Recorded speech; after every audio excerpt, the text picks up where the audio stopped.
Welcome and thank you for attending the Office of Direct Entry Midwifery Registration's stakeholder meeting via webinar today. The date is March 27th, 2023, and the time is 3 p.m. Before we get started, we would like to introduce members of the division, staff members of the division and professions and occupations that are present. My name is Darcy Magnuson, and I'm a regulatory analyst with the division. Also attending is Ophelia Duran for Zen Mayhew, who is the program director. Due to concerns surrounding COVID-19, the division has transitioned to a platform that is 100% virtual, and we appreciate your flexibility. As many of you have been to DORA stakeholder meetings before, we would like to reiterate the importance of your comments today. DORA makes decisions every day that may affect your life and your business, so your input is vital in the rulemaking process. Throughout this process, our goal is to create regulations that clarify and explain legislation, ensure minimum competency to enter and continue to practice, and provide only what is necessary, absolutely necessary for consumer protection without creating unnecessary barriers to the marketplace. Your input will be part of the information that goes to the director as she considers whether to begin the rulemaking process regarding Rule 1.17. More specifically, the purpose of this stakeholder meeting is to seek feedback regarding whether tranexamic, hopefully I didn't mispronounce that, acid, TXA, should be added to the approved list of medications in Rule 1.17, titled Administration of Medications. This meeting is being recorded and will be posted on the program's website by the close of business tomorrow under the Public Notices tab. That's where you can find all information regarding rulemaking, including the draft rules and any written stakeholder comments that we have received. That link is live, and so anytime we receive any written comments, we update it with any new comments that are received. As this stakeholder meeting is held solely by webinar, please raise your hand using the hand icon if you would like to speak, and we will unmute your line so you'll be heard by everyone. Or you can type your comment in the question section and we'll read it out loud. And that's in the Q&A section. The chat should be disabled, so you'll have to use the Q&A if you want to do written comments during the meeting. Before we start taking comments, we ask that anyone providing comments, please state your name and the name of the organization that you represent, if any. Feel free to provide either general comments on the rule changes or specific comments on the proposed language. And this should not be a problem, but please try to limit your comments to no more than 3 to 5 minutes and try not to repeat something that was already said, but you're welcome to let us know if you agree with someone else's comment and we will note that. As far as ground rules and housekeeping, if you are using the audio through your computer, please remember to put any phones on vibrate or turn them off. And whether you're using computer or phone audio, try to keep background noises to a minimum when speaking. We do also have Zen Mayhew here, who is the program director. He has joined us. And then I will, before we start taking comments, I will just share the draft rules on the screen so that you can see them. So hopefully you can see my screen now.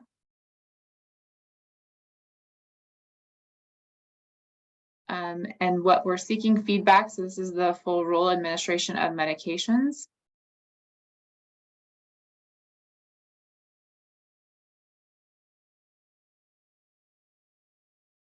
And the recommendation of adding TXA, as well as here in subsection F and G. So I will leave these up. If you want to look at the full rule, like I mentioned, it's on the boards, not the boards, the program's website under the Public Notices tab. And you can access it there. So if anyone wants to provide comments, you can raise your hand and we will unmute your line, or you can use the Q&A function of the webinar and we will read your comments out loud for the recording.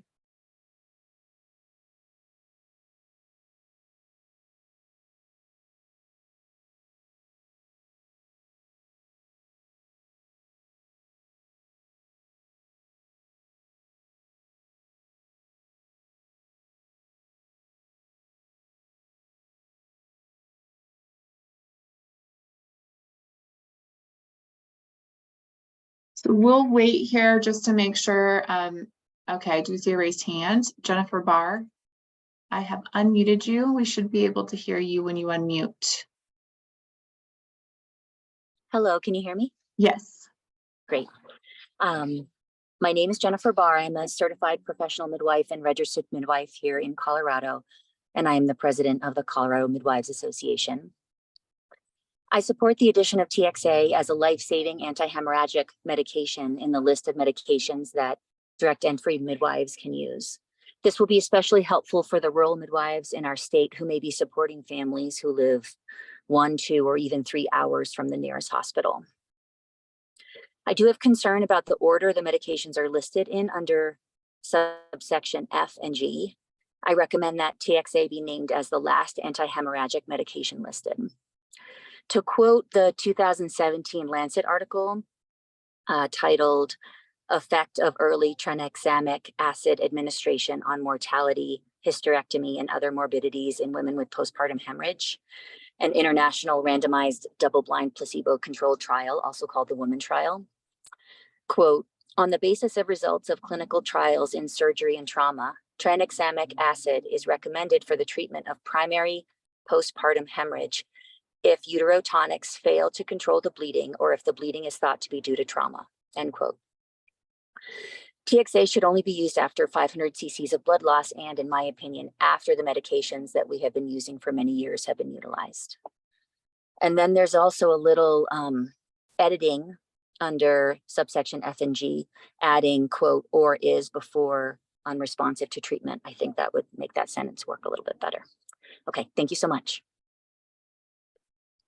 Thank you. Let me make sure that I got that correct. And then if you don't mind, it seems like you may have been reading your comments.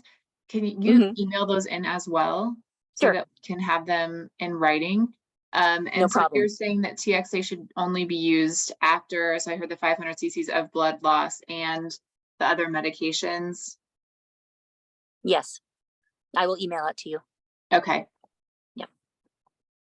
And then where you were asked in subsection F, so symptoms of shock, is that where you were saying and or unresponsive to treatment, adding that in there? Yes. Okay. Yes, exactly. And or. No, or is. Or is. Or is. Under F and G. Under F and G. Okay.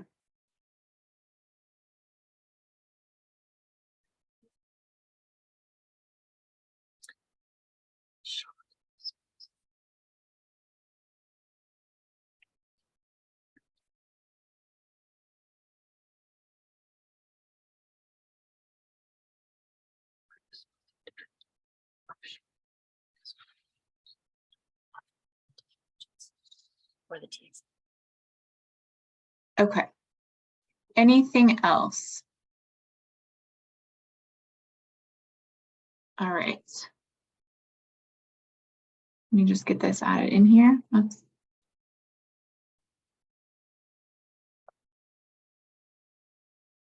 All right, thank you. I'm going to go ahead and lower your hand and place you back on mute. If you want to add anything else, just raise your hand again. Again, the next person I show is Brecklin Abels. I have unmuted you.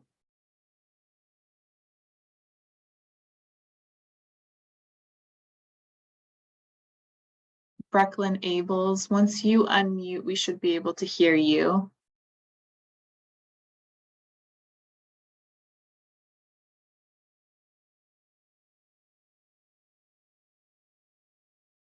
Okay, I'm going to move on to Dia Ingalls.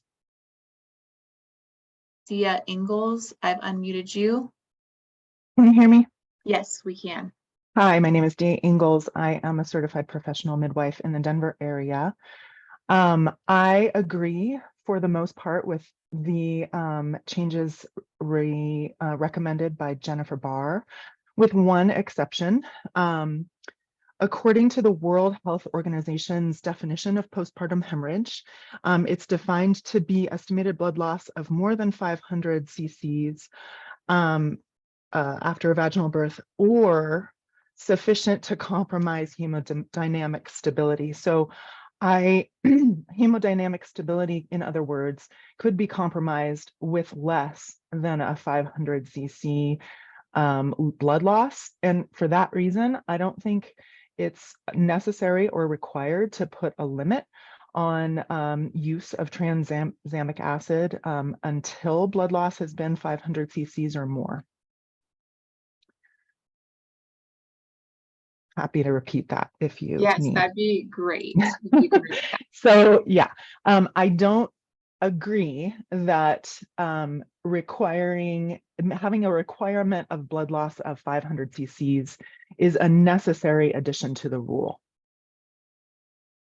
How about that? That might be a little simpler. Can you see my comment on the side there? Yeah. Right. I mean, just that blood loss does not necessarily have to be a part of the rule. Okay. Is that better? Yep. I think that's great. That Okay, summarizes my opinion. Thank you.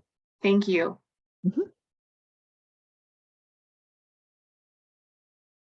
We did get a written Q&A from Alyssa Patterson, PhD, CNM.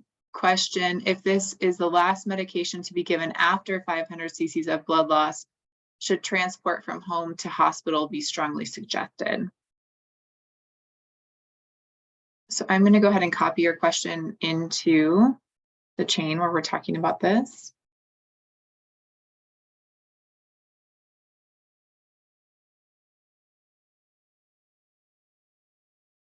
We can have everything be in one place. Brecklin Ables, you're unmuted on our end. If you want to speak, we should be able to hear you. I will move on though while we wait to Aubrey Tompkins. I have unmuted you, Aubrey Tompkins. Hi, can you hear me? Yes. My name is Aubrey Tompkins. I am a certified nurse midwife. I am also the president of the American Association of Birth Centers, and I am the clinical director of a freestanding birth center in Thornton, Seasons Community Birth Center. We have been using TXA in our setting since we opened in 2019. I believe that TXA is uniquely suited to community birth, so birth in the birth center or the home birth setting, because it is very shelf stable. It is a very highly effective medication with a very low side effect profile. So I strongly support the addition of TXA to the formulary for registered midwives. I would question though, there's new evidence about the timing of when to give it. And it's actually the new evidence since the woman trial was instituted is looking like it's better if you give TXA sooner rather than later. And so I think it should be an option to give it earlier in the line of medications than having to wait until later, particularly in the community birth setting when folks might be significant distances from a hospital. So the California Maternal Quality Care Collaborative, which is a nationally recognized collaborative, has new protocols for postpartum hemorrhage that, as I said, include giving TXA sooner as opposed to later in the process of a potential postpartum hemorrhage.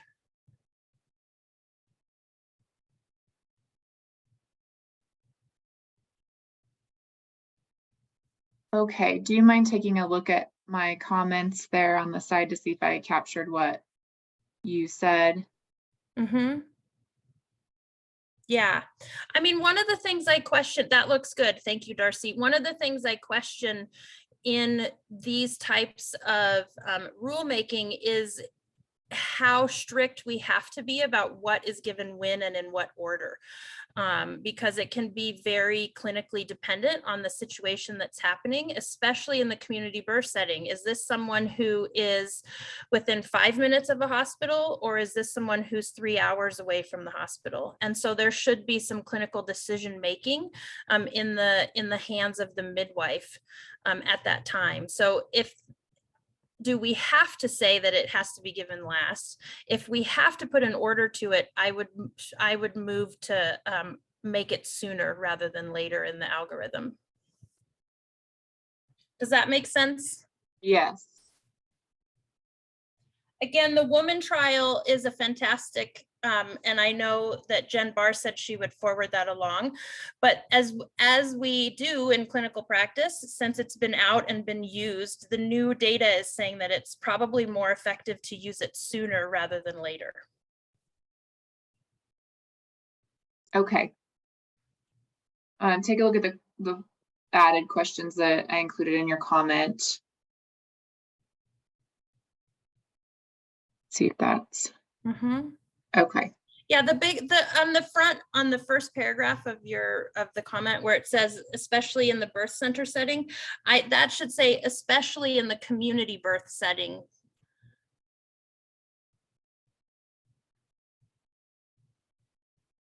Great. Okay. Thank you. And then, like I mentioned too, if you want to submit, especially with the materials you were referring to from California, if you want to submit written comments, I'll drop into the chat. The rulemaking email address is what we include on all of our notices for the meeting. So you should have that. But just in case, I'll drop it into the chat. And then we do post the comments on the website so that other people can see. I think that's helpful. It's this format is helpful so we can have the open conversation and discussion about it. But then the written comments, you can actually take the time to read and look at them and then put it all together. So if you have the time and want to submit this in writing, I think that that's great. And we recommend that as well. So perfect. Thank you. Alrighty, I will move on and place you back on mute. Okay. So I have a couple of written comments. Heather Prestige said, decision to transfer is based on the overall clinical picture, as well as how far away the receiving hospital is. Adding this verbiage would not be helpful in this case. I'm just going to copy that into the conversation.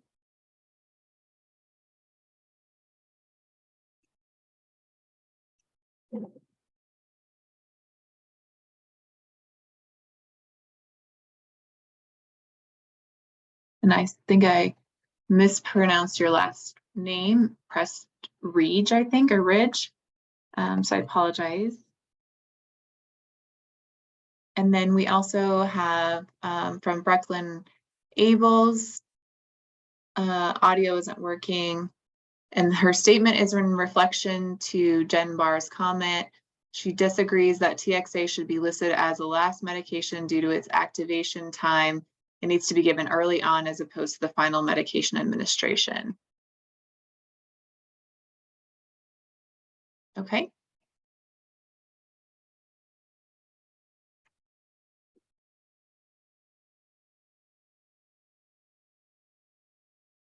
And then Dia Ingalls said, to respond to Aubrey Tompkins, we deliberately said and/or when we proposed this change to allow for the variation of usage due to clinical decision making. Thank you for that. And then Emily Thompson said, I agree with Aubrey, the when of using TXA should not be in the rules. The World Health Organization also states that using TXA as soon as possible with postpartum hemorrhage is advisable.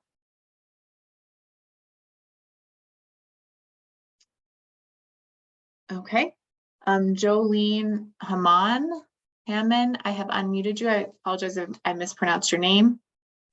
No, that's okay. Jolene Hammond, nurse midwife and vice president of the American College of Nurse Midwives, Colorado affiliate. I'm a former home birth midwife and current birth center midwife. I just wanted to agree with Jennifer Barr. TXA is very necessary and needs to be added. I also agree with Dia and a number of other people now who have said the numbered blood loss limit should not be listed in statute.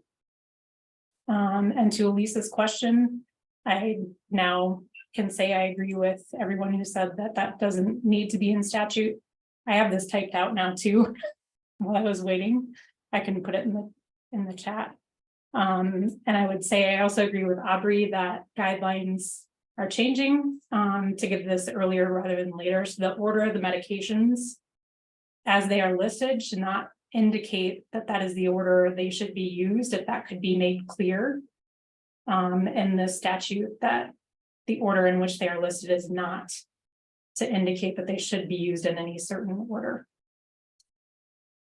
And so a follow-up question on that, do you think, based on one of the last questions or comments that I read about the and or, does that make it clear, since it's how would you recommend making that clear if the and or is not? Either keeping the and or present, or by saying at the end of the statement of which medications can be used, that the above listed order of medications is not meant to be a rule. I'm trying to think of how to word it.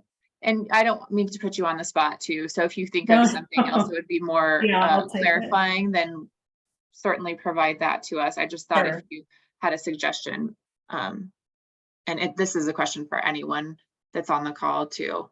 So, and I see that you added in, so thank you. I will drop that into.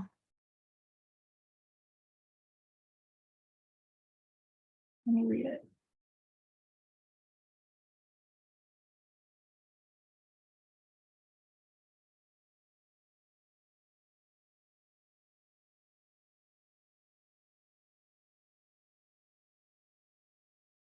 And Dia Ingalls typed in and said, the above listed order of medications is not meant to dictate order of usage. So thank you for that suggestion.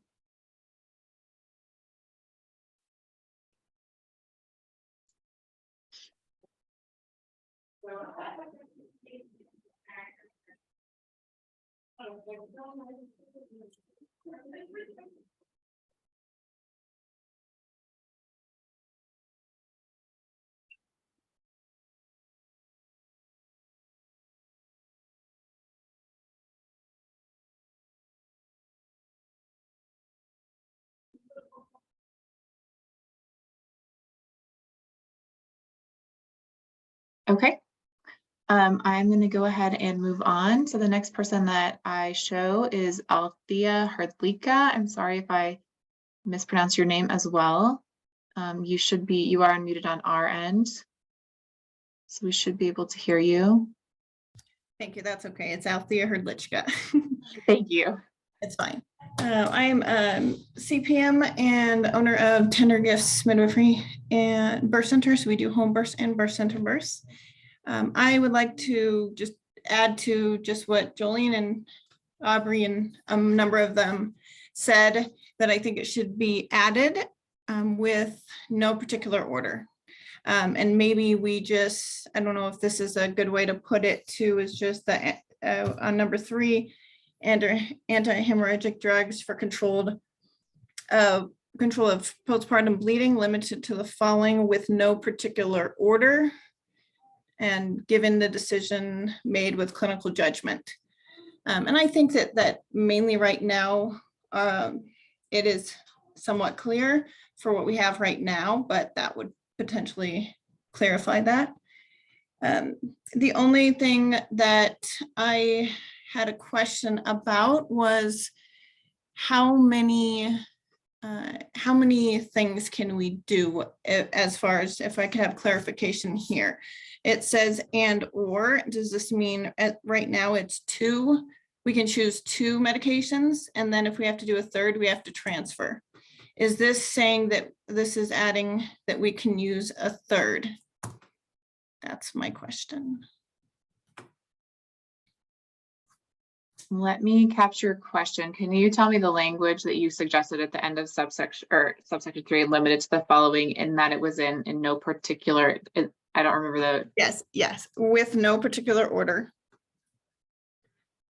Decision made with clinical judgment.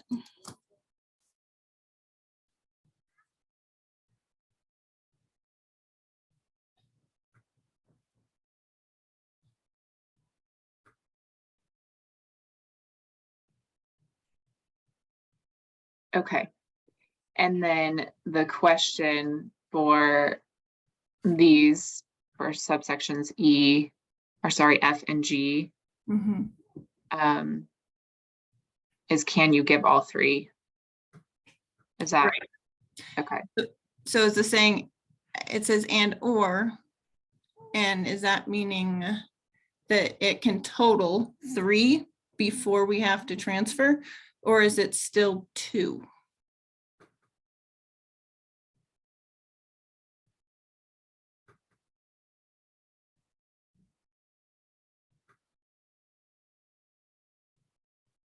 Okay. Did I get that question correct? Yes. Okay. And then while I'll read some comments that we've gotten in from Jennifer Barr, I like Dia Ingles' suggestion, language regarding order. Dia Ingles, on the last line of the rule change, it is clarified when to initiate transport. And so I think what Dia is referencing is right here about immediate transport must be initiated. If I'm wrong, Dia, you can correct me.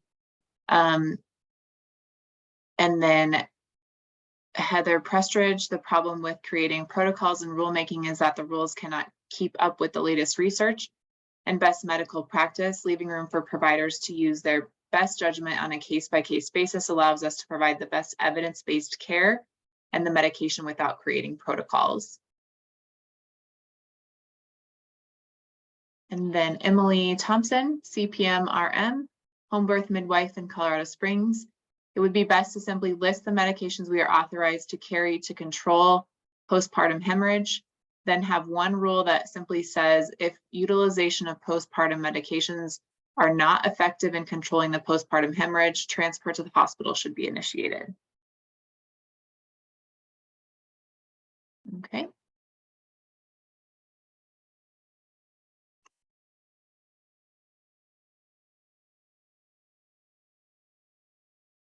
Alrighty.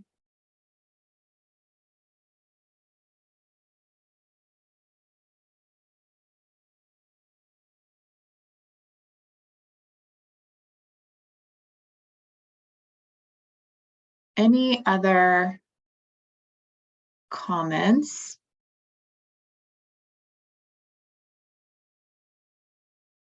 Jolene Haman said, Althea, is it 3 or 4 medications, oxytocin, method, gene, or cytosine or TXA? Dia, yes, that is fantastic wording. That was from Jolene. Aubrey Tompkins, I agree with Heather Prestridge regarding her comment about not regulating clinical decisions and regs cannot keep up with evidence. Jolene, I agree with Emily Thompson. The dose should also not be listed in statute. The doses time period over which they are given could change with evidence over time. And Dia, I agree with Heather Prestridge on her comment about keeping the languages minimal.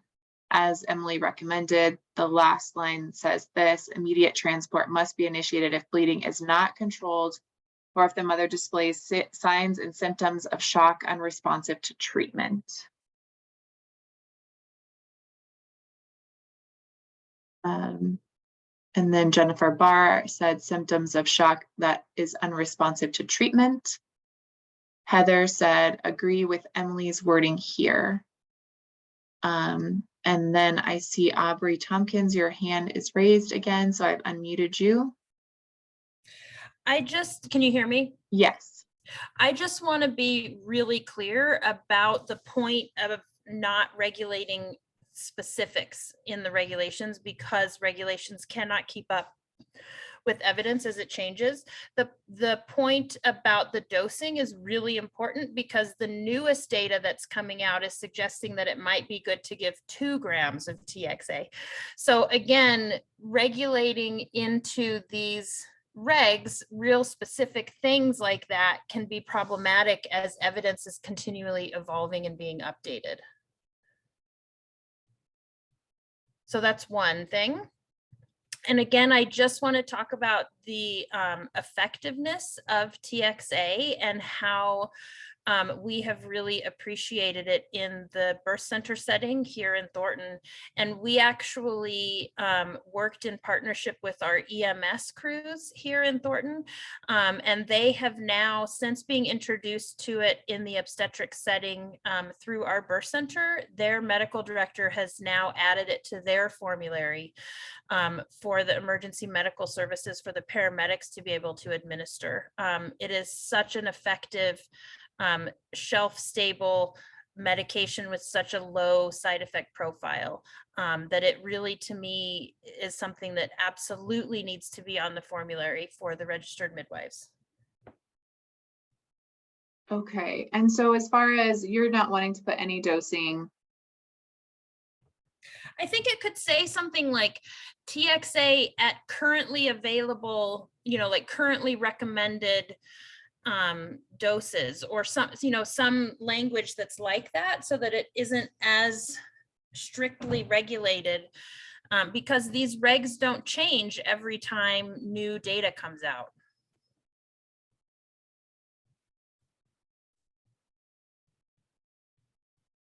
okay. Okay, anything else? I think that's it for right now. Okay. Then I will move on to Jen Anderson Tarver. I have unmuted you.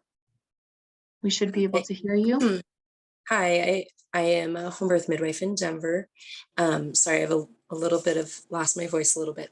I just also wanted to mention with the transfer scenario that, it's really important to just list the medications that can be given post delivery of the placenta for TXA, misoprostol, methergin, Pitocin, because they're all working in different routes, and TXA in particular, because it's actually working on the coagulation cascade, and it competes with the binding sites with lysine to prevent the enzymatic breakdown of clots. So it's preventing bleeding in a very different route than Pitocin that is causing a uterine contraction. So it's beneficial to be giving it. It shouldn't be either. We're not comparing TXA to oxytocin, if that makes sense. I think it does, but we're trying to prevent later, as blood loss increases, and possibly we're trying to maintain safe transport. So during a significant blood loss, when you know that you need to go to the hospital, there's still a period of transport during that time. And so during that time, if bleeding did continue, even though the midwife decided to transfer accordingly at an appropriate blood loss period, TXA is helping them to not bleed out, is helping them to not break down their clots and just be continuing to bleed. And so in research, it shows up to 30% less blood loss total when given early, and ideally before 3 hours, and the earlier the better. okay.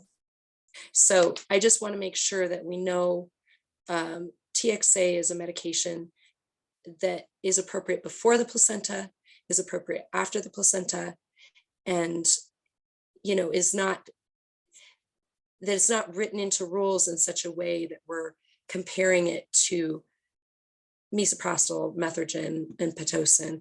And I think in echoing what many people are saying, making sure that we're not writing it into regulations that would be like inhibiting midwives from using it because they used methergin or they used Cytotec.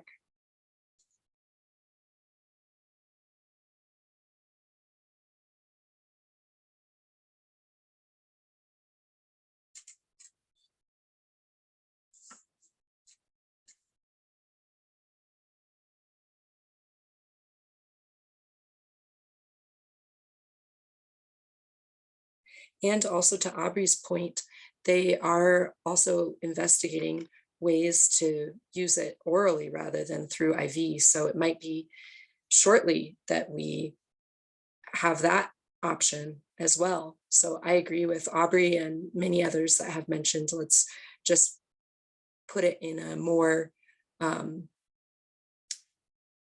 defer to current practice use or evidence-based practice use or something like that. Okay. I think I captured what you were saying. Prior to, and if I did not, you can let me know. And then It's mainly just to try and mention that methogen, cytotec, and Pitocin are all, they are creating contractions, but TXA works in a different route.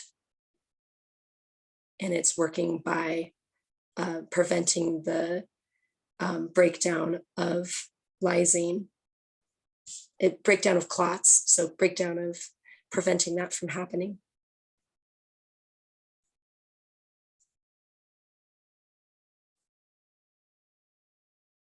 It's to prevent breakdown of clots. thank you. As you probably can tell, I'm not a medical That's person, okay. so I appreciate you repeating and helping me better understand. So, okay, then I will go ahead and keep going through the written comments. Jolene said if each medication could say instead use according to current clinical evidence and guidelines, which I was able to add up here, so it's there. Althea said we currently can use oxytocin, methyl or genovine, misoprostol. However, it's important to note that it states that we can give 2 of any of these meds, but if those do not work, or if we give a third, we have to transfer, even if we can get it under control. Jolene said, including oxytocin, methyl or genovine, and misoprostol, as well as TXA, use according to current current clinical evidence and guidelines. Okay. And I think I may have captured that in your other comment. Dia Ingalls said we agree with Aubrey on the specific dosage statements. Camille Friazon, I agree with adding TXA to the drug legend and agree with Emily on simplifying the language. Strike 3F and G and add or replace with a combination of the above listed doses of anti-hemorrhagic medications will be used. Transfer initiated if PPH is not controlled or women exhibits signs and symptoms of shock, etc.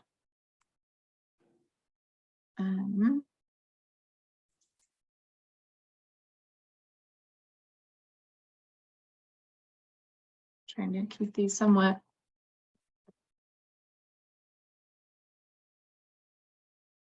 Okay.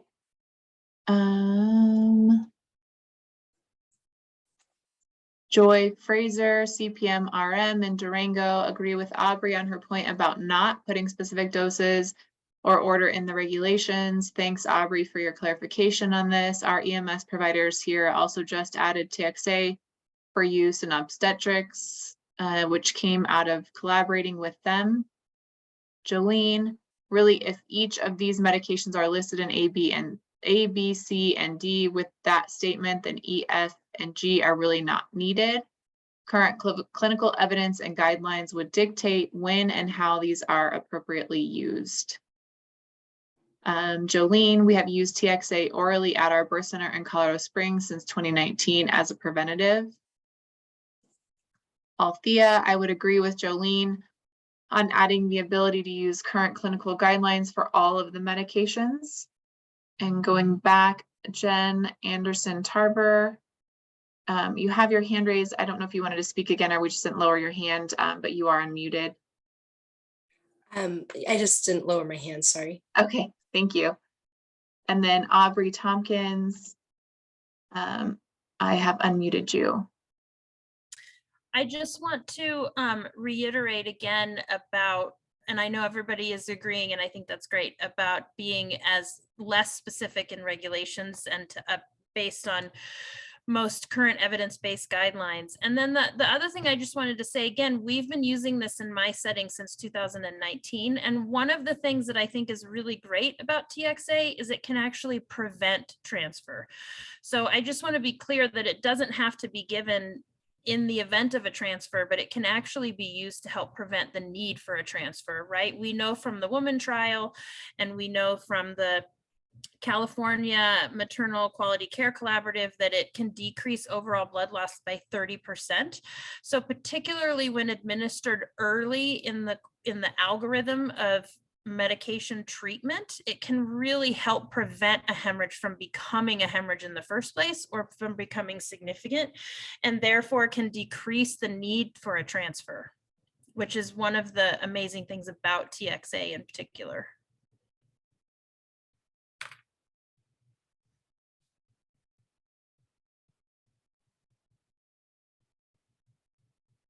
Okay. All right. Emily, I'm going to go ahead and lower your hand. And then we have Emily Thompson agreeing with everyone. We don't need to be specific in rules about dosages and routes. We need the authorization to carry the medications and a caveat that we will transport to the hospital when the clinical picture dictates that it is appropriate to do so. Allowing us to have good clinical judgment instead of worrying about what the regulations dictate will help us to provide good evidence-based care. Joy Fraser, I have unmuted you. We should be able to hear you. Yes, this is Joy Fraser. Can you hear me? Yes. Awesome. I'm a CPM in Durango, Colorado, and I just wanted to clarify a couple of points. First of all, there seems to be a little bit of confusion about the need for transfer after a certain number of medications are given. And I think we've kind of all agreed in this conversation that we need to give the number and doses of medication in the order that is correct with our practice guidelines and current evidence. So I don't see that in the rules, but if it is, I guess that needs to be clarified. And the other thing is what you wrote there that's on F right now, if the mother displays signs and symptoms of shock, that is unresponsive to treatment. I think that's important because anybody with blood loss is gonna show signs and symptoms of shock, and you're gonna get a high pulse, you're gonna get maybe a low blood pressure, but if that responds to treatment, then it shouldn't say transport must be initiated.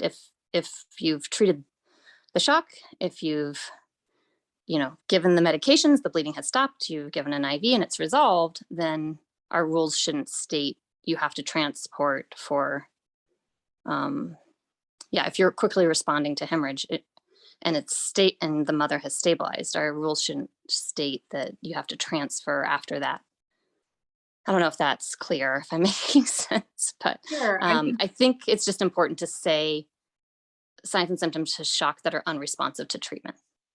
Okay, instead of or is, change that to that are is what you're. Yeah, is it clear? I mean, I think it's fine. I just think that part needs to be there. I think midwives need to understand, that it's transfer is important if it's unresponsive to treatment. So I think the or is fine. I just am reiterating that needs to be there. There seemed to be a little bit of confusion about that. Okay. Okay. Anything else? No, that's it. Thank you. Okay, thank you. And then Althea, I would agree that not specify about route and dosages for all medications. For instance, it would be helpful if a woman needs an IV and oxytocin, it would be nice to give it in the IV bag, which all other setting and types of midwives can and do, such as CNMs and CMs. And Jolene, I would strongly suggest striking E, F, and G completely.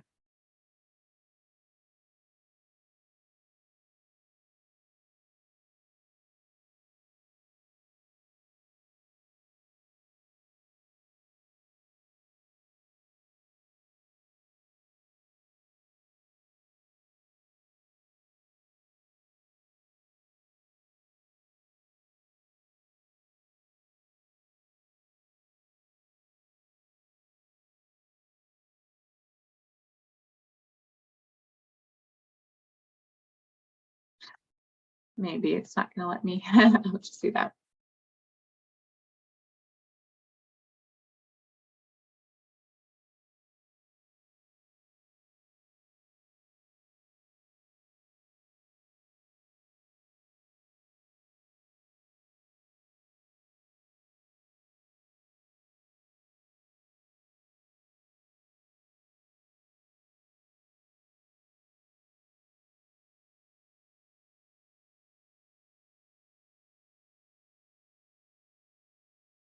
Okay.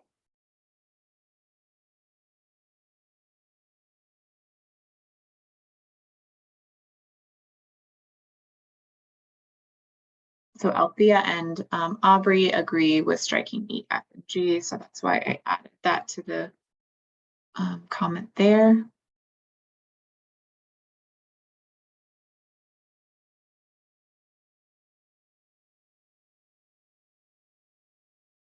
While there's a quick break in the comments, I'm going to drop into the chat the email address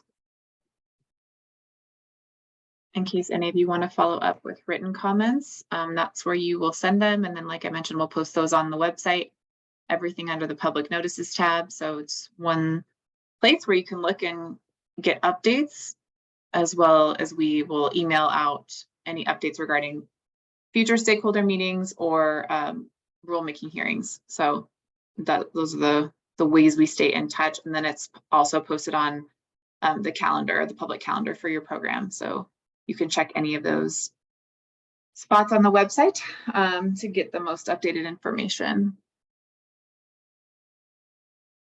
All right, it seems like we may be slowing down. Okay, question from Dia. Can you clarify what the next steps are in this proposed change? So at this point in time, we will be taking this information back to the director, and then once the director reviews the comments and the meeting recording and all the information, we'll decide whether to move forward with rulemaking. And then from there, we would move into the formal rulemaking process if she does decide to move forward with it. So no changes are being made right now, and we're just in the preliminary stage of getting stakeholder feedback. And then, like I said, once a decision is made whether to move forward with potential rulemaking, then we will continue to send out notices about upcoming meetings.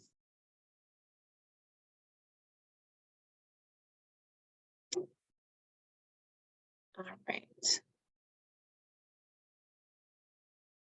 Just adding in some other comments of people who agree.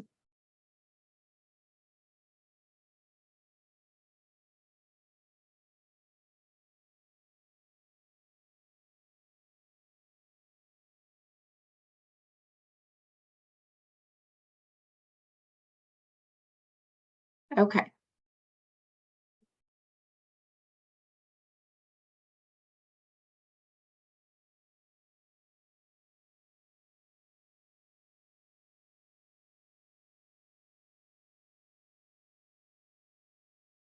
Alrighty. So I think that we're getting close. Okay, I'm just seeing more names. It sounds like a lot of people agree. So thank you for that. I don't want to miss anybody.